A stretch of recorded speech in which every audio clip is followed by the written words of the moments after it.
क्या है? क्यों भाई, ऑटोनॉमी से आपको क्या दिक्कत हो रही है? शिक्षा के एक सचिव यहां पत्र लिखते हैं, उनको ऐसे साहस कैसे हुआ? किसके कारण ऐसे साहस हुआ?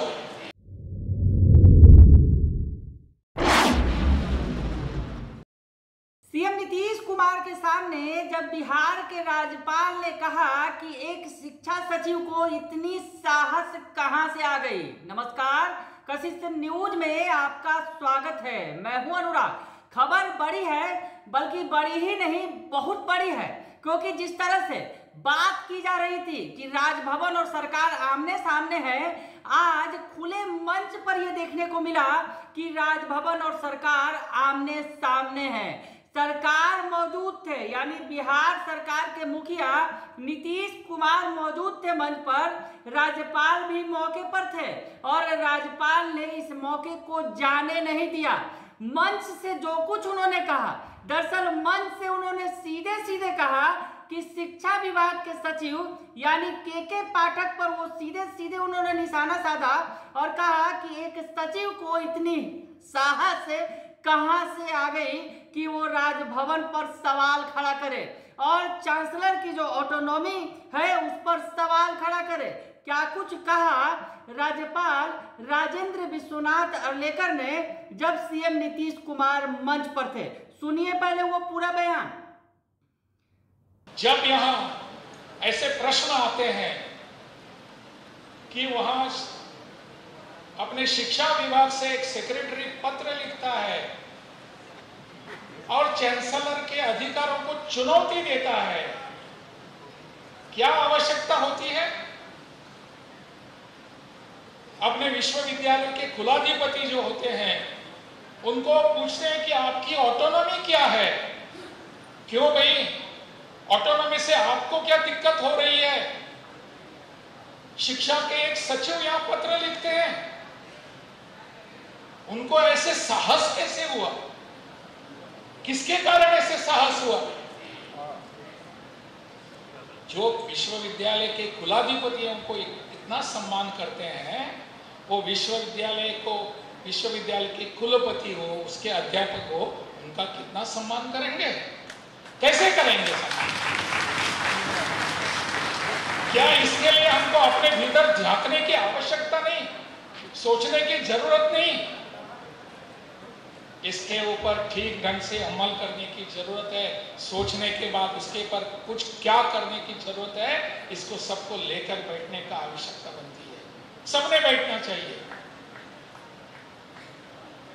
मुझे लगता है इस विषय को आगे बढ़ाने की आवश्यकता नहीं, परंतु इस पर जिस तरीके से, जिस ढंग से इस विषय को दिखा जाता है, अभी मुख्यमंत्री जी मुझे कह रहे थे कि यहाँ के अपने विश्वविद्यालय के कुलपति हैं गिरीश कुमार जी, उनको एक्सटेंशन चाहिए। बिल्कुल, उनके सभी अगर देखेंगे, आपने देखा है उन्होंने कितना काम किया है। मुख्यमंत्री के आह्वान पर हम इस पर सोच भी सकते हैं, कर भी सकते हैं, लेकिन विश्वविद्यालयों के कुलाधिपति को अगर आप नीचे रखेंगे तो कुलाधिपति इस पर जरूर विचार नहीं कर सकते। कुलाधिपति की जो भी वहां हैसियत है उस पर विचार करने की, पुनर्विचार करने की आवश्यकता है शिक्षा विभाग को। आप कुलाधिपति को वहां से टोकते रहेंगे और कुलाधिपति से अपेक्षा करते रहेंगे, ऐसा नहीं हो सकेगा। मुझे लगता है इस दोनों बातों पर विचार होने की आवश्यकता है।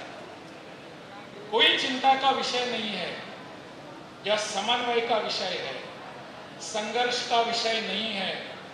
हाँ, अखबारों में आता है टकराव है, तनाव है, ये सब। मेरे और मुख्यमंत्री के बीच कोई तनाव नहीं है, कोई तनाव नहीं। हम दोनों इकट्ठा बैठ सकते हैं, हम दोनों इकट्ठा बैठकर विचार कर सकते हैं और इस पूरे विषय पर भी समाधान निकाल सकते हैं, मेरा विश्वास है। तो सुना आपने कि राज्यपाल ने क्या कहा, सीधे सवाल खड़े किए कि आखिर इतनी साहस कहां से आ गई एक सेक्रेटरी के अंदर कि वो राजभवन पर सवाल खड़ा करे। राजभवन की हैसियत उन्होंने मंच से दिखाई कि राजभवन की क्या हैसियत है। उन्होंने साफ कह दिया कि अगर इस तरह से चलेगा तो आप जो मांग रहे हैं वो नहीं मिलेगा। यानी जिस तरह से उन्होंने नीतीश कुमार ने मंच से मांग रखी थी कि वीसी के कार्यकाल को बढ़ाया जाए, तो उन्होंने साफ साफ कह दिया कि अगर ऐसे चलेगा तो हम किसी कीमत पर कुछ भी करने वाले नहीं हैं। राज्यपाल ने साफ साफ कहा। मंच पर इतना ही नहीं, राज्यपाल ने जो बातें रखी वो भी आपको बता दें कि पॉइंट वाइज उन्होंने शिक्षा पर किस तरह से सवाल खड़े कर दिए, शिक्षा व्यवस्था पर सवाल खड़े कर दिए राज्यपाल ने, बिहार की शिक्षा व्यवस्था पर। और उन्होंने जो सवाल पूछ दिए मन से सरकार के सामने, यानी सीएम नीतीश कुमार के सामने, उन्होंने अफसरशाही पर तो सवाल उठाया ही उठाया, और साथ ही साथ उन्होंने कहा कि आखिर शिक्षकों को सड़क पर क्यों उतरना पड़ता है, सवाल नंबर 1। दूसरा सवाल, क्लास में 30-40 विद्यार्थियों पर एक शिक्षक क्यों नहीं है, सवाल नंबर 2। उसके बाद सवाल नंबर 3, आज हमारे शिक्षक दीन क्यों बन गए हैं, सवाल नंबर 4। प्रशासन में बैठे अधिकारी शिक्षकों के साथ अच्छा बर्ताव क्यों नहीं कर रहे हैं, सवाल नंबर 5। और आगे जो सबसे बड़ा सवाल कि शिक्षा विभाग का एक सचिव चांसलर की ऑटोनॉमी पर सवाल किसके साहस से खड़ा कर रहा है। बड़ा सवाल राज्यपाल ने सीएम नीतीश कुमार से पूछ दिया कि एक शिक्षा सचिव की इतनी हैसियत कैसे हो गई कि वो किसके साहस पर जो चांसलर की ऑटोनॉमी पर सवाल खड़ा कर रहा है। आपको बता दें जल्दी में कि पिछले दिनों क्या हुआ था। दरअसल जिस तरह से कुलपति के खिलाफ शिक्षा विभाग के अपर मुख्य सचिव के पाठक ने कार्रवाई की थी, वेतन रोक दिया था, उस पर बवाल हुआ था। उसके बाद राजभवन का जो अधिकार है, जिस तरह से राजभवन ने कुलपतियों की नियुक्ति के लिए जो लेटर निकाला था, विज्ञापन निकाला था, उसके बाद शिक्षा विभाग ने अपनी तरफ से विज्ञापन निकाल दिया। तो इन मुद्दों पर लड़ाई टकराहट थी। हालांकि जिस तरह से संकेत दिए राज्यपाल ने, कहा कि बिगड़ा कुछ भी नहीं है, हमारे मुख्यमंत्री से कोई नाराजगी नहीं है, अगर मिलजुल कर काम करेंगे तो सब कुछ संभव होगा। बने रहिए कशिश न्यूज के साथ, तमाम खबरों से आपको अपडेट रखेंगे। फिलहाल के लिए इतना ही, धन्यवाद।